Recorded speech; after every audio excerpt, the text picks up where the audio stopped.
Welcome to Spotlight in the Arts. I'm Patrick Christiano, your host, the publisher of TheaterLife.com, a website for theater buffs covering all things theater. And I have a really special guest today. As I was coming over here, I was thinking about how long we have known each other, Christina.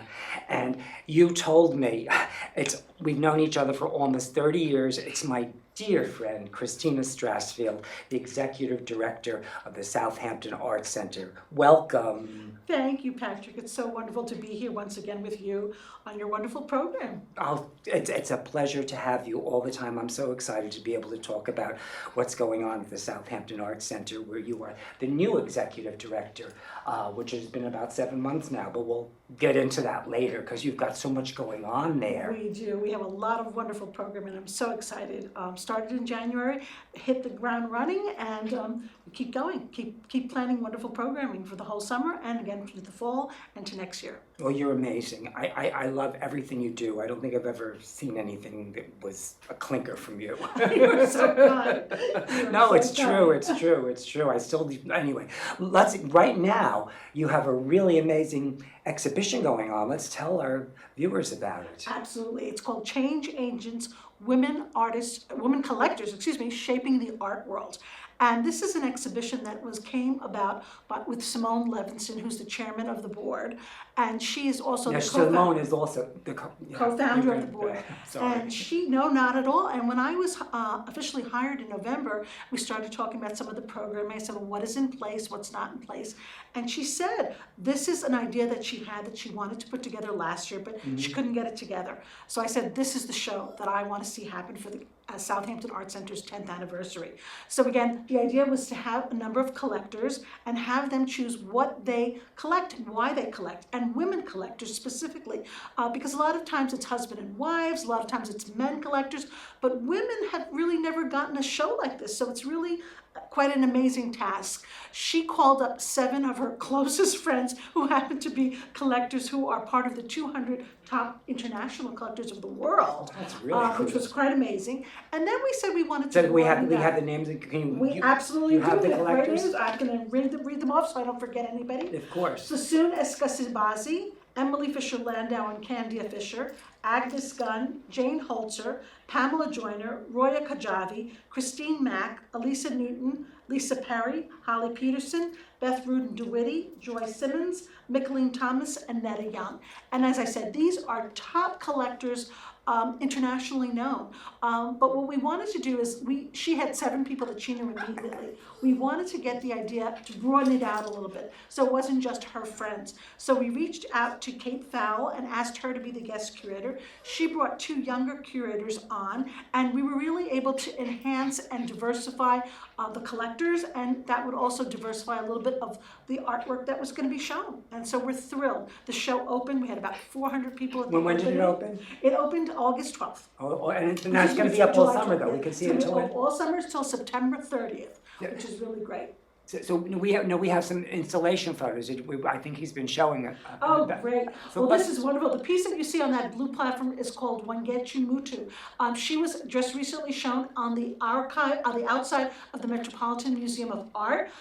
We have pieces by Jane Holzer just behind her, baby Jane Holzer, who was part of the Andy Warhol. I know baby Jane. Yes, you do, right? Absolutely. There's a wonderful Pauline Oliskawawa there. Really quite amazing pieces, and they're all really diverse. So this is Paulina's work right in the middle there. A lot of the subject matter deals with fashion, a lot of it deals with racial identity, social justice, gender identity. So there's a real mixture of topics that are being shown here, which I think makes it very exciting, and people can reach out to it and access on it on all different levels. This is the Nick Cave piece. Now, Nick Cave just had a major show at the Guggenheim Museum, so we were thrilled to be able to get a piece like this. And this piece is made out of little buttons. It weighs a ton. It's gorgeous. It's so amazing. How tall is it? It's about 6 feet tall, and it's wearable. He did it with performance art. He was in the costume, or he had someone in the costume, and he created this just after the George Floyd incident. And it was basically contemporary body armor. That's the way he was using it. So the idea that it would protect you against everything that was happening around you and amplify the voices that were within. Wow. Isn't that a great? And this is a mirror that's a broken mirror, and this sort of reflects you in it. So are we all perfect? Are we all, that's perfectly? Cool. And we're not. And you have to get we're close to understand. Broken. We're perfectly broken, absolutely. So it's a great, great piece. And again, makes you think. All of the pieces really have a lot of social elements to it, and you bring gender identity, topics that we really should be talking about on a day-to-day basis, and really making sure that we have those voices being heard. Now, this is what I wasn't clear on. I mean, probably if I had read the brochure, I would be. But now these collectors, are these the artwork that you're showing, are they from their collections, or are they just the artists? It is from their collections. Okay. So it's really wonderful. They all have amazing. Nobody can buy this stuff. No one can buy this stuff. This is not for sale. Not for sale. And for us, it was really kind of exciting to have it that way, so that the artists with the curators with the collectors chose what they were going to be showing and put that forward. And then you hung it, right? Actually, no, the curators, they actually did that. It wasn't my installation this time. After I relinquished it all. Was that hard to do? A little bit. Not with these people. Not with these people, because they were professionals. But I was like, I would have done it a little differently, Just a But little. again, I have to tell you, they did a fabulous job. They really did a fabulous job. When you come see the show, you're going to be blown away. I can't wait. I can't wait. And we've got some wonderful programs with it, talking with the collectors, we had a group of the collectors who were in the show, talk with Lisa Dennison. We're also going to have a young collectors panel that's going to happen at the end of the month. So really, really engaging the community, so they can come in, they can understand. We all collect something, right? You probably collect. I collect art. You collect art. People collect art. People collect all sorts of things, and it's kind of wonderful. Why do you collect? What inspires you? Why does it collect? Why did you buy that piece and not that piece? What talks to you? And I think that's an important aspect. Well, that's fun. That's a fun topic too. Absolutely. So, where can they find all the information about you? If you go to southamptonartcenter.org, you can find everything, and you can pick up a brochure when you come into the museum. You can sign up for our email list. We're on social media, Facebook and Instagram. So it's really accessible, totally accessible to everyone. And I've been playing around with the website the last few days. It's really very easy. You go right on the calendars, and you click on the calendar, and it'll take you to whatever it is, what's happening, and the different events. You click on it, and it gives the whole description of what Absolutely. It's going to be. We're known for our documentary films. We're going to have a wonderful film coming up on Empowers Africa about the African elephant, which is quite in danger. So I think that's a great opportunity there. And that's going to be on Sunday, August 13th. And there's going to be a panel discussion afterwards. A great, great program. So again, our documentary films is what we're known for. So one of the great things going forward. And do you have a different documentary every week? Almost every week. This is the Harlem Gospel Choir is going to be coming up on August 25th. This is going to be an outdoor event, so it's going to be really exciting. We really want the community to come and be engaged with hearing the gospel choir. I think you're going to be standing on your feet, you're going to be singing along with them and cheering. It's something I would like to do too. Absolutely. Oh my gosh. Absolutely. I think their spirit just comes through loud and clear. Wonderful program. We also have great classes. This is a Ramblin' Dan. It's a children's program for young children. How important is it to really introduce the arts at a young age? So whether it's music, whether it's theater, whether it's film, this is something that once a child is inspired and experiences that early on, they're hooked for life. I got hooked for life when I went to the museum, the Metropolitan, when I was like 5 years old, and we were walking around and they were showing us all this art, and they were telling us the stories, and I remember saying to myself, I want to work in a museum. And I followed that through and ended up working in museums my whole life in the nonprofit world, and being inspired by art, because art enhances your life. Every aspect of it. So it's really great. We also have a live figure drawing class, which happens every Friday, year-round, with Linda Capello. And there's a live model who's nude, and you come in and you get instruction on how to create. People who are just beginners are so inspired because she doesn't, it's not like a hard class. Like, you come in and she gives you hints. She lets you ease into the whole process. And people have been coming, year-round, every week, year-round. So why not?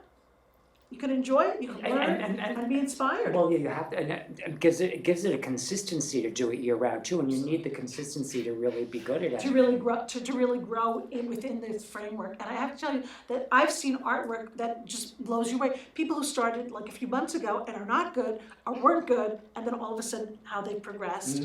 That was just the last slide was our silent disco, which is a great project. Silent disco has been going on, I think, for a number of years. I think it was first inspired by Amy Kerr when she was at the Southampton Art Center, and we've been doing it every year on Halloween. So you come in costume and you're able to dance all night till 11 o'clock. You have your headphones on. There's 3 different channels. Everyone's dancing to different music and they're having a great time. You could be singing next to someone and they're dancing to something completely different. Inhibitions go completely out the window. We do a contest of the best prize. People walk around and they're dancing so that you can see everyone's costume. It is such a great community. And that's Halloween? That's on Halloween. This year? Yes, And last year was the first year you did it? No, it was the third year. Third year. Yes, absolutely. And So- now the Southampton Art Center has been there for 10 years, so. It's been there for 10 Yes. years, which is wonderful. When the Parish Art Museum left, there was like a year, 2 years where they didn't know what they were going to do with the building. Were they going to rent it out? Was it going to become condos? It's part of the central core of the village. And thank goodness Simone Levinson and Whitney Stevens were 2 of the women pioneers who said, no, we should make this an art center. We should really keep it part of the village. The village then signed a 100-year lease to the building so the Southampton Art Center could be born, and we're open year round. We have all sorts of programming, again, as I said, from adults all the way, to children and beyond. And we did a lot of during COVID, there was a lot of virtual programming, but right now it's basically everything's in person where you can enjoy it and be inspired by it. But you have to realize that these people were totally committed. Their idea of creating an art center is not an easy thing. They took their own money and their own effort and really followed it through. So it's wonderful that Simone Levinson is going to be honored. We have a gala that's on called Summerfest, and that is she's getting the Lifetime Achievement Award for being the sponsor. That's the 19th of August. And you have a new thing that you started where you're an after party for the young people that starts at 10 o'clock. That's right. It goes until 2 in the morning. Actually, it went until like 4 in the morning. Really? It was a great event, basically for under 40 years old. The Summerfest is a wonderful, there's appetizers that are donated by the local restaurants, and then there's a beautiful sit-down dinner. Ariana DeVos, who is Academy Award winner from West Side Story. Well, we know who she is too. And Jessica Voss from Wicked, was an amazing actress. They're going to be performing. They're each going to be performing the song and then performing together. How'd you get that? Fantastic. Simone. Really? She's a Wonder Woman. It's absolutely great. They're going to be performing. Then there's going to be dancing for the older generation. And then at 10 o'clock it goes over. You go into the theater section and it becomes like an amazing disco performance space. There's going to be a performer. I can't say who that is yet, but that's going to be kind of exciting. And again, it goes on all night. There's food. There's a pizza truck. There's champagne flowing. There's caviar. You name it. Bagels, donuts. I'm amazed. I'm really amazed. That sounds fabulous. It's a You make it sound like you have such a passion for it. You're so excited to share about it. It's a really great opportunity. Now can the people that can they stay the older people, can they stay party with the young ones? Just for a little bit, because this is really a young person's party, Really? and they want them to really So they have to they really have to be chased out. They allow them to come in for like a brief amount of time just to see the experience and to see the decor that's being done. There's going to be a little exhibition that's going to be put together. So it's really going to be a really fun event, but they wanted it to be a sort of a young person's event, so that we have something for everyone. No, so I they feel I was curious. and you can enjoy it. Absolutely. Oh, it sounds fabulous. So, well, congratulations, Christina. I'm so happy, and it's so exciting to know that you're your own boss and you're doing your own thing here now. I'm really enjoying it. For so many, when I first met you, you were with your title was museum Museum Director, Chief Curator. Museum Director, Chief Curator, Guildhall, Yes, yes. which you did for 29 years. Isn't that unbelievable? Yeah, wow. It was great. I loved it, and it was a great experience. And then I was given the opportunity during COVID to guest curate a show at the Southampton Arts Center. Just at that time, the director was going to be leaving, and their board came over to me and asked them to apply, and all things fell into place, and it seemed like the right opportunity at the right time. So I'm really thrilled, and I'm enjoying it tremendously. Well, congratulations. It couldn't happen to a nicer person. Oh, you're so I sweet. can't tell you that. But also, such a talent you are. I would, all the times you would hang things at Guildhall, it would blow my mind, especially when you did the members exhibits and all those shows, and you would always make them so fabulous, so the eye would travel from one thing to the next, and so beautifully. That was a wonderful challenge, and I think they're going to be doing it again at Guildhall shortly. There was about 450 pieces of art, and I always felt that each art had to be given its own individual space and attention, and create a flow through the room, so you're looking at all the work, whether it's the best work there or a work that maybe was not the best work, and to create that sensitivity to the pieces. So installations, I think, was one of my specialties. Well, that's what I was trying to say. You did all that. I did it all, and I enjoyed it tremendously. So again, whenever I go someplace, whether it's a gallery or a museum, I'm always thinking, oh, would I have done that? I would put this there. So it's like a busman's holiday, and I think I've ingrained that in my children. So every time we go to a gallery together, we're looking at something, they're like, well, what do you think about that? Shouldn't this have been done? And so again, it's just force of nature, something that you look at. Just like when you go to a theater event, you always probably think the same thing. Well, maybe I would have done that differently, or I would have staged it Especially a little bit about differently. the acting. Right? Yeah, absolutely. Because we each bring our own expertise. And I thought it was an interesting point you made about exposing the children to artwork so early, because it was my exposure to the theater. I mean, I was taken to the theater at a young age, and I was, oh my God, I was just blown away by what happened and the excitement of it all. Absolutely. And I never left me, that excitement that you get with the theater. And that's why it's so important when they're young to hook them. They're going to become the next collectors, the next actors, the next performers, everything, but you have to expose it to them early, and you have to be positive always about the experience and really engage them with it, so that they don't feel, oh my gosh, I can't do that, or I shouldn't do that, or I shouldn't try it. They should always try it, and you should always be praising them, and keep, there's so many different things you can do in the theater. You could do lighting, you could do directing, you could do producing, you could be the stagehand. You're all part of that wonderful element of art. Which becomes the family in the theater, and to me is a way of a church almost. But it is to me kind of like that. It's a reflection of life. But now, have you started your thinking about what you're going to do next season? And can we talk about anything or not? Absolutely. I can say one thing, that we're going to be doing a wonderful show of a collection of abstract expressionist art, women. So again, celebrating women once again. I'm really thrilled. So that's a strain that's going through my line right now. A through line. It's a through line to your life, I'll bet. Absolutely. But it's really kind of wonderful, because I think that, I wanted this year to be a year where we're celebrating. We just had the Harry Benson show, and he was the photographer who came over to the United States with the Beatles, and he had photographed every American president. It was a great exhibition. People loved it. So again, we did photography, we're doing these collector shows, and now going back to sort of the roots of the area of the abstract expressionists. But again, once again, really visiting the women who really didn't get a lot of recognition. So I'm really excited about that. And then we're going to show some contemporary women abstract expressionist artists. So the history goes all the way through from the past to the present.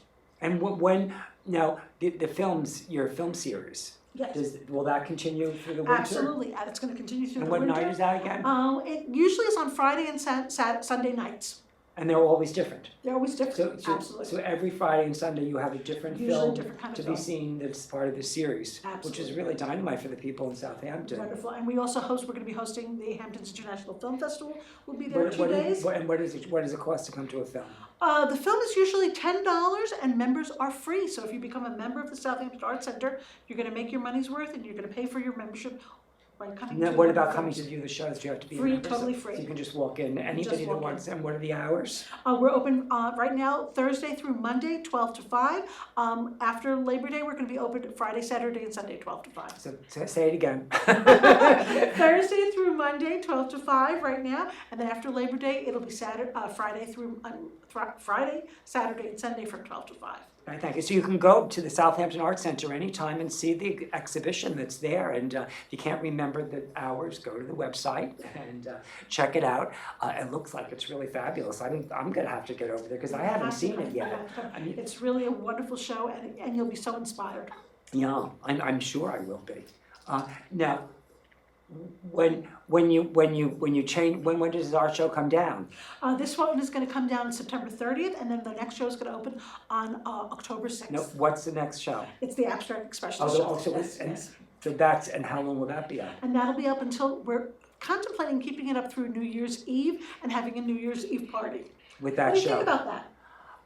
Yeah, that sounds Wouldn't it be fun? perfect. And you'll have it in the gallery? In the galleries. Right in the gallery. Absolutely. And we'll Yeah. have the dancing will be in the theater once again, but you can be in the galleries, and you can enjoy the art on the evening and celebrate art all year round. Oh, I think it's fabulous. Yeah.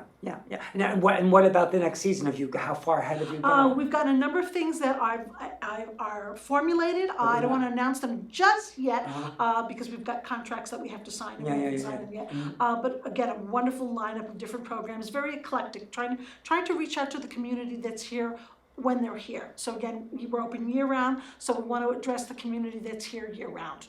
And really focus on different exhibitions. Because it's so important, it's so important, you don't want to just think about just one area. You want to really envision everybody and welcome everybody in.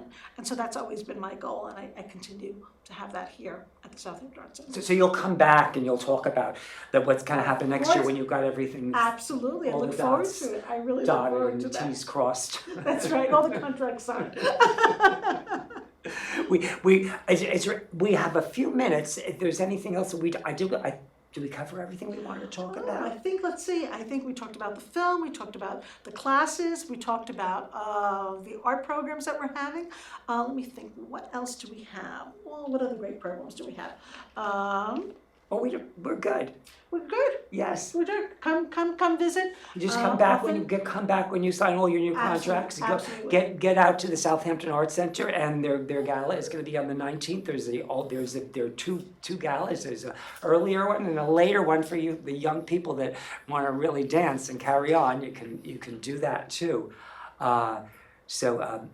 Christina, thank you so much for coming to do this, and I look forward to seeing the exhibition and getting over to the center and seeing what you're doing. Thank you so much. Always a pleasure seeing you, Patty. Thank you so much for your support for all these years. You've always been there, and I treasure that. I treasure our friendship. Oh, thank you.